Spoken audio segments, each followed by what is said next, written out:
بسم الله الرحمن الرحیم. مونږ د ډیټابیس ټایپ ویل او بیا ورسره ډي بي ایم ایس هم ویل چې یا ریلیشنل ډي بي ایم ایس یا نان ریلیشنل ډي بي ایم ایس. اوس په د ریلیشنل ډي بي ایم ایس کې مونږ سره یو ډي بي ایم ایس مونږ پیک کړلو د کورس د کنټینیویشن دپاره چې دا مای اس کیو ایل دی. اولنۍ خبره دا چې د مای اس کیو ایل دپاره مونږ سره چې کله یو پراپر مای اس کیو ایل انوایرمنټ جوړوو دغه دپاره مونږ سره درې ټول انسټالیشن ریکوایرډ دی. اول خو دا چې د مای اس کیو ایل به ذات خود مونږ چې دا څه شی دی، دا څه شی دا یو ډي بي ایم ایس دی. او کوم یو ډي بي ایم ایس دی؟ دا یو ریلیشنل ډي بي ایم ایس دی. او دا ډي بي ایم ایس مونږ سره څه شي دپاره استعمالیږي؟ دا د ډیټابیس دپاره استعمالیږي. ډیټابیس به ذات خود څه شی دی؟ ډیټابیس مونږ سره کلیکشن آف ډیټا ده چې سټور کیږي په یو فارمیټ کې چې کوم به ایزیلی اکسس کیږي په یو یونیفارم یا مطلب یو ایزیلی اکسیسیبل لوکیشن باندې دا مونږ سره سټور کېدو د ډیټابیس دپاره استعمالیږي. اوس مای اس کیو ایل چې کوم ډي بي ایم ایس دی نارملی مونږ سره د مای اس کیو ایل د انسټالیشن دپاره مونږ په تیره ویډیو کې د دغه والا هغه کتلی و. د مای اس کیو ایل چې کوم ډي بي ایم ایس دی دغه دپاره مونږ سره اول خو دا چې دغه کې مونږ سره یو انجن استعمالیږي. اول خبره دا چې دا سرور بیس دی، مطلب دا چې دا کوم انجن دی دا په یو سرور باندې به ته انسټال کړي، هغه سرور به دا ایگزیکیوټ کوي او تو مختلف قسم چې کوم کویریز دي یا ریکویسټ دي دا به انټرټین کوي. اوس دا انجن ته د مای اس کیو ایل په لینګویج کې څه وایي؟ دغه لینګویج کې ورته وایي مای اس کیو ایل سرور. یو ټول موږ سره څه شو دا شولو. اوس دا خو موږ سره مختلف د اس کیو ایل کویری د ایگزیکیوشن دپاره موږ سره دا انجن استعمالیږي یا دا سرور استعمالیږي. کوېسچن دلته دا پیداویږي چې زه به دغله دا کویری څرنګه ورکوم، مطلب دا چې زه به دغه سره انپوټ کمانډ به څرنګه ورته دغه ته انپوټ کړم. نو دا موږ سره یو چیلنج دی. نو نارملی هر سافټویر چې موږ ورله څه انسټرکشن یا کمانډ ورکوو هغه دپاره موږ یو ټولز استعمالوو چې هغه ټول په ترو باندې موږ کمیونیکیشن کوو دغه ټولز. نو اوس نارملی دغه سره مای اس کیو ایل سرور یا دا انجن چې دی دغه سره موږ په دوو طریقو باندې کمیونیکیشن کړی شو. یو په څه شي باندې کړی شو؟ یو کمانډ بیس کړی شو. دویم څه کړی شو؟ دویم جی یو آی کړی شو. په کمانډ بیس کې د مای اس کیو ایل خپل هم یو سرور شته دی چې هغه ته موږ څه یو دا پیله و دا اوس دویم شولو. هغه ته موږ څه یو؟ هغه ته موږ مای اس کیو ایل شیل یو. مای اس کیو ایل شیل دی موږ سره هغه یو سافټویر دی چې کوم کمانډ موږ ډایرکټ ولیکو دا ډایرکټ مطلب موږ سره څه دی دا هایلی پروفیشنل چې کوم خلک دي مطلب دا چې د کمانډ په لاجکس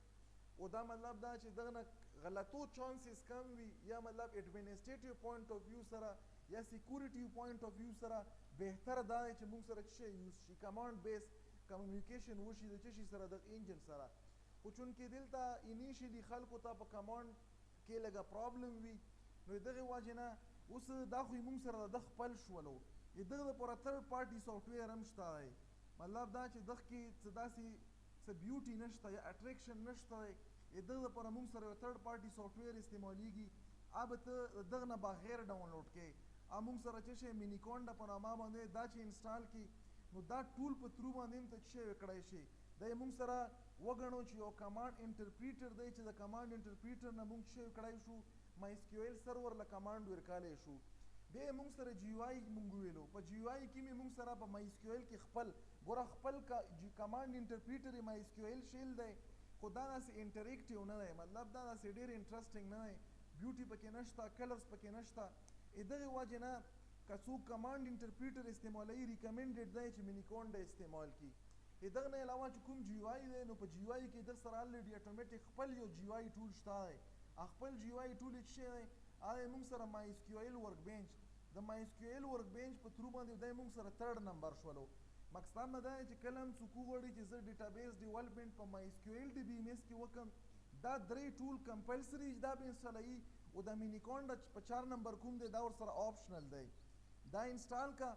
نو ته څه کړی شي په یو ټیم کې د ډي بي ایم ایس له کمانډ د دوه کمانډ انټرپریټر نه دغه نه هم ورکولی شي دغه نه هم ورکولی شي چې کوم نه تا ته اسان وي. او که ته په جی یو آی باندې اخ کوې نو جی یو آی دپاره موږ سره څه شی مای اس کیو ایل دی. او دا هغه انجن دی چې په دغه کې د اس کیو ایل چې څومره کمانډ هم دي کا ډیټا ډیفینیشن لینګویج کمانډ دي، کا ډیټا مینیپولیشن لینګویج کمانډ دي، کا ټرانزیکشن کنټرول لینګویج کمانډ دي، که موږ سره ډیټا کنټرول لینګویج کمانډ دي او که موږ سره ډیټا کویری لینګویج کمانډ دي.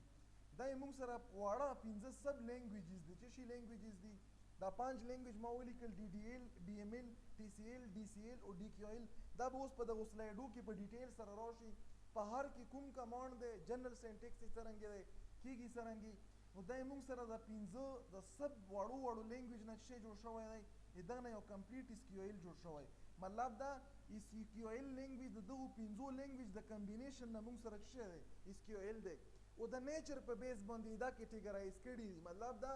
چې په دغه کې موږ سره ډیټا او د ډیټابیس ریلیټډ چې څه ډیفاین کې موږ سره په DDL کې په DML کې په ډیټابیس کې چې کله ته درې قسمه ټرانزیکشن کې انزرشن ډیلیشن اپډیشن یو د پرې دا لسنه ما کړ ډیټا مینیپولیشن لینګویج TCL موږ په کنټرول لګاو په شی باندې په ټرانزیکشن باندې ټرانزیکشن وشو ونه شو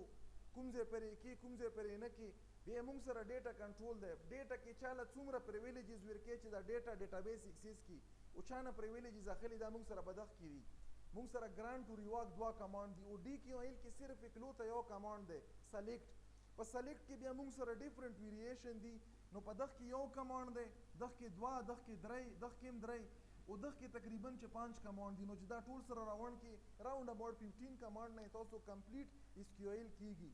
نو اوس موږ سره دا موږ ډیفینیشن د څه شی وکړو د MySQL او د MySQL سره ریلیټډ چې کوم ټول دی شي نه موږ کړل ایکسپلین کړل دا بورډ کلیر کو چې تفکوري په دا باندې لګ ډیره ایډیا ته کلیر شوله چې څه کړل پکور دی زب مخ کې لاړ شم دلته کوېسچن دا پیدا ویږي چې موږ د خپل د کورس د سلیکشن لپاره نور DBMS خو موږ وی چې ریلیشنل دی ما کوېسچن تاسو که ذهن کې نه راغلی زیله راولم چې موږ سره MySQL سلیکټ کړلو اول څه ریزنی اولنۍ خبره دا چې دا اوپن سورس دی لایسن فری دی بل اوریکل پروډکټ دی اوپن سورس دی فری دی او اوریکل پروډکټ دی او اوریکل سپیشلایز ټیم ډیولپ کړی دی او ډیر زیات یوزر فرندلی دی دا خو هغه مطلب هغه خبرې شوې پیسو سره ریلیټډ شوې چونکې موږ بې وسه ملک سره تعلق دی دغه نه هټ کر که وکړو غټ ارګنایزیشن دي چې ریکمنډ کوي چې تاسو څه شی استعمال کو MySQL DBMS فیسبوک د خپل مینټیننس اف ریکارډ لپاره څه استعمالوي MySQL DBMS ټویټر څه شی چې اوس ورته X نام اخلي X موږ سره د ټویټر هغه زوړ نوم دی دا MySQL استعمالوي ګوګل موږ سره MySQL استعمالوي دا مختلف ګوګل کې مختلف قسم سرویسز دي کنه د ډاکومنټ لپاره خو GPS استعمالوي نور قسمه ډیټا مینټیننس لپاره موږ سره ګوګل دام ریکمنډ کوي دام یوز کوي دا نه علاوه ویکیپیډیا کوم وکړو ویکیپیډیا MySQL یوټیوب کا وکړي یوټیوب هم ریکمنډ کوي چې تاسو څه یوز کو MySQL یوز کو فلیکر دا موږ سره یو سوشل نیټورکینګ ویب سایټ دی دا موږ سره MySQL استعمالوي پینټرست دا یو سوشل نیټورکینګ د ایکسپرټ چې کوم وي د مختلفو فیلډونو والا مطلب انجینیرینګ میډیکل دغه خپل پروفایل په جوړ کړي لکه څرنګه موږ سره دا پروفیشنل سوشل نیټورک دی که زیر ته بله ژبه کې وایم دا پینټرست چې دی لکه څرنګه فیسبوک خو ایره غیره پکې راغلی پکې ناست دی دا موږ سره چې دا لکه لینکډ ان که تاسو خیال وکړو که څوک یې پېژنو لینکډ ان چې کوم دی دا مې موږ سره چې دی دا هم د پروفیشنل خلکو سوشل نیټورکینګ ایپ دی نو داسې موږ سره دا ټول موږ سره چې استعمالوي دا MySQL استعمالوي دغه نه علاوه کنټینټ منیجمنٹ سیستم تاسو کې به ډیټابیس سایټ ته څوک سي یا به مطلب چا به انټرست وي ممکن دی محسن دغه الریډي منصف چې دغه لږ ډېر په دغه کې کار کړی موږ سره کنټینټ منیجمنٹ سیستم دی کنټینټ منیجمنٹ سیستم اول خو وپېژنو دا څه شی وي ګوره یو کار موږ سره په کوډ باندې موږ وکړو د ویب سایټ دپاره دا خپله باندې شولو هغه ته موږ فول سټیک ویب سایټ ډیولپمنټ یایو کله که دا کوډ ته ونه کې بلکې په ډریګ اینډ ډراپ په GUI انټرفیس کې یو شی راخله او پرېږده او کسټمایز یې که د خپلې مرضۍ مطابق هغه یو ویب سایټ چې په هغه کې هر قسم د ویب ریلیټډ سرویسز پراته وي سرویس په ډریګ اینډ ډراپ ته په خپل ویب سایټ کې اچولی شي هغه ویب سایټ هغه منیجمنټ ټول ته موږ څه یایو هغه ته موږ کنټینټ منیجمنټ سیستم یایو